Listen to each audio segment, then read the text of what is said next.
Hi hello. അപ്പോൾ ഇന്നത്തെ ഒരു ഹെയർ കട്ടിംഗ് വീഡിയോ ആണ്. ഞാൻ ഈ ഹെയർ കട്ടിങ്ങിൽ വലിയ എക്സ്പേർട്ട് ഒന്നും അല്ലെങ്കിലും നമ്മുടെ പിള്ളേരല്ലേ, അപ്പോൾ ചെറിയ പരീക്ഷണങ്ങളൊക്കെ ആവാമല്ലേ. വീഡിയോക്കെ നമ്മൾ ഓൾറെഡി നനച്ച് ചീകി സെറ്റാക്കി വെച്ചിട്ടുണ്ട്. അപ്പോൾ എങ്ങനെയാണ് ഹെയർ കട്ടിംഗ് സ്റ്റാർട്ട് ചെയ്താലോ? ഗൂഗിളിൽ ഒരുപാട് റെഫറൻസ് പിക്ചർ നോക്കിയിട്ടുണ്ടെങ്കിലും യു കട്ടാണ് കുറച്ചുകൂടെ എളുപ്പം എന്നാണ് എനിക്ക് തോന്നിയിട്ടുണ്ടായിരുന്നത്.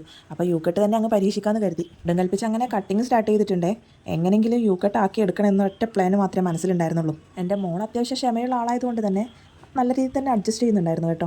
ഒരു സൈഡ് ഒരുവിധം വെട്ടി ഒപ്പിച്ചിട്ടുണ്ടായിരുന്നു. ഇനി അടുത്ത സൈഡും കൂടെ വെട്ടിയിട്ട് നമുക്ക് നോക്കാം യു ഷേപ്പ് തന്നെ ആയിട്ടുണ്ടായിരുന്നു. സ്റ്റാർട്ടിങ്ങിലുണ്ടായിരുന്ന കോൺഫിഡൻസ് ഒക്കെ പതുക്കെ അങ്ങ് കുറയുന്നുണ്ടായിരുന്നേ. കാരണം ഇത് യു ഷേപ്പ് ആയോ എന്നൊരു ഡൗട്ട് മനസ്സിലുണ്ടായിരുന്നു കേട്ടോ. കാരണം ഇത് വെട്ടി വന്നപ്പോൾ യു ആണോ സ്ട്രെയിറ്റ് കട്ടാണോ എന്താണെന്ന് മനസ്സിലാവാത്തൊരവസ്ഥയായിരുന്നു. എങ്ങനെ കട്ട് ചെയ്തിട്ടും ആ ഷേപ്പ് അങ്ങോട്ട് ഒത്തു വരുന്നില്ലെന്നേ. എന്തായാലും ഇത്രയൊക്കെ ആയില്ലേ, ഇനി വരുന്നിടത്ത് വെച്ച് നോക്കാമെന്ന് കരുതി ഞാൻ വീണ്ടും ഓരോ സൈഡിൽ നിന്നായിട്ട് മുടി കട്ട് ചെയ്ത് ഏകദേശം ഒരു യു ആക്കാൻ നോക്കുവാണ്. സ്കൂളിൽ പോകുമ്പോൾ ഡെയിലി രാവിലെ തല കുളിക്കുന്നതുകൊണ്ട് തന്നെ മുടി ഉണങ്ങി കിട്ടാൻ ഭയങ്കര ബുദ്ധിമുട്ടായിരുന്നു കേട്ടോ. അതുകൊണ്ടാണ് ഹെയർ ഒന്ന് ഷോർട്ടാക്കി കളയാമെന്ന് വിചാരിച്ചത്. മുടിയുടെ അറ്റം ചെറുതായിട്ട് വെട്ടിക്കൊടുക്കാറുണ്ടായിരുന്നെങ്കിലും ഇത്ര ഷോർട്ടാക്കിയിട്ടുള്ളൊരു പരീക്ഷണം ഞാൻ ഇതുവരെ ചെയ്തിട്ടുണ്ടായിരുന്നില്ല. അങ്ങനെ ഒരുവിധം നമ്മൾ ഹെയർ കട്ടിങ് ഫിനിഷ് ചെയ്തിട്ടുണ്ട്. എക്സാക്റ്റ് യു കട്ട് ആയിട്ടില്ലെങ്കിലും എവിടെയൊക്കെയോ യു കട്ടിൻ്റെ ഒരു ചായ ഉണ്ടെന്ന് തോന്നുന്നല്ലേ. ഇക്കൂട്ട് ഹെയർ കട്ട് ആണെങ്കിലും മോൾക്ക് നന്നായിട്ട് ഇഷ്ടപ്പെട്ടിട്ടുണ്ടായിരുന്നേ. മോള് ഹാപ്പിയാ, കൂടെ ഞാനും.